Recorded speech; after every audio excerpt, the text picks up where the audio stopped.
তাসকিনকে যেন বাউন্ডারি মারাই কাল হয়ে দাঁড়ালো সাহিবজাদা ফারহানের জন্য। মাত্র এক বল ব্যবধানে বদলা নিয়ে দিলেন ঢাকা এক্সপ্রেস। উইকেট নিয়ে বাঘের হুঙ্কার ছাড়লেন টাইগার স্পিড স্টার, সাথে পাক ব্যাটারদের বুঝিয়ে দিলেন নিজের বোলিং সামর্থ্য। সাহিবজাদা ফারহানের বিপক্ষে তাসকিনের বদলা নেওয়ার ঘটনা এবং টাইগার বোলারদের পারফরম্যান্সের বাকিটা জানবো রিপোর্টে। এক ম্যাচ বিরতি দিয়ে আজ মোহাম্মদ সাইফুদ্দিনের জায়গায় একাদশে ফেরেন তাসকিন আহমেদ। ক্যাপ্টেনের আস্থার প্রতিদান দিতে প্রথম ওভারেই দায়িত্ব পান ঢাকা এক্সপ্রেস। শুরুর দিকে ধাক্কা খান সাহিবজাদা ফারহানের কাছ থেকে বাউন্ডারি হজম করে, কিন্তু এরপরেই সব হিসাব নিকাশ পাল্টে দেন এই পেসার। প্রতিপক্ষ ব্যাটারের চোখে চোখ রেখে বদলা নিয়ে নেন 4 হজম করা। অঘোষিত সেমিফাইনাল, দুই দলের সামনেই আজ ছিল মহা গুরুত্বপূর্ণ লড়াই। যারা জিতবে তারা পৌঁছে যাবে 2025 টি-20 এশিয়া কাপের ফাইনালে। এমন সমীকরণ নিয়ে মাঠে নামে বাংলাদেশ ও পাকিস্তান। আগের ম্যাচে ভারতের সাথে বেশ পরীক্ষা নিরীক্ষা করেছিল বাংলাদেশ দল, কিন্তু আজ সেখান থেকে বেরিয়ে এসে বাঁচা মরার লড়াইয়ে সম্ভাব্য সব শক্তি নিয়েই মাঠে নামে টিম টাইগার্স। ইনজুরির কারণে আজও একাদশে ছিলেন না নিয়মিত অধিনায়ক লিটন কুমার দাস। তার জায়গায় টস করতে নেমে বোলিং করার সিদ্ধান্ত নেন জাকের আলী অনিক। একাদশে 3 পরিবর্তন নিয়ে এদিন বাংলাদেশের হয়ে উদ্বোধনী ওভার করতে আসেন তাসকিন।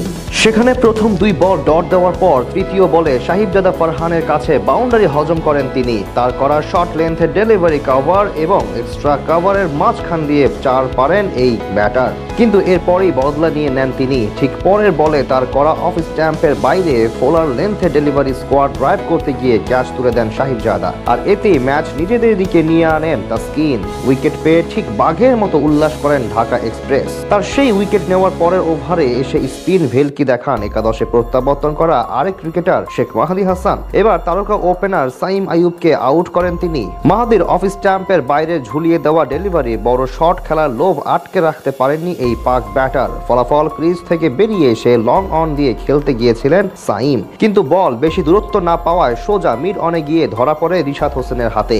এতেই দ্বিতীয় উইকেটের পতন ঘটে পাকিস্তানের। টাইগার বোলারদের নিয়ন্ত্রিত বোলিংয়ে পাওয়ার প্লেতে 2 উইকেটের বিনিময়ে মাত্র 27 রান তোলে তারা। সপ্তম ওভারে প্রথম আক্রমণে এসে ধীরে ধীরে সেট হতে থাকা অভিজ্ঞ ফখর জামানকে আউট করে প্রতিপক্ষ শিবিরে সবচেয়ে বড় ধাক্কাটা দেন লেগ স্পিনার রিশাদ হোসেন। দারুণভাবে প্ল্যান করে ফোলার লেন্থে ডেলিভারি করেন তিনি, যেটা জায়গা থেকে বেরিয়ে এসে গিয়ে বড় শট খেলার চেষ্টা করেন ব্যাটার, কিন্তু তা সোজা গিয়ে পড়ে তানজিম সাকিবের হাতে, যার সুবাদে 20 বলে মাত্র 13 রান করে সাজঘরে ফেরেন ফখর। সব মিলিয়ে এদিন বেশ দারুণ বোলিং করে বাংলাদেশ, যার শুরুটা করে দিয়েছিলেন টাইগার পেস ইউনিটের নেতা তাসকিন আহমেদ। তার পথ ধরে বাকিরাও কাজের কাজ করে দেন ভক্তদের আস্থার প্রতিদান।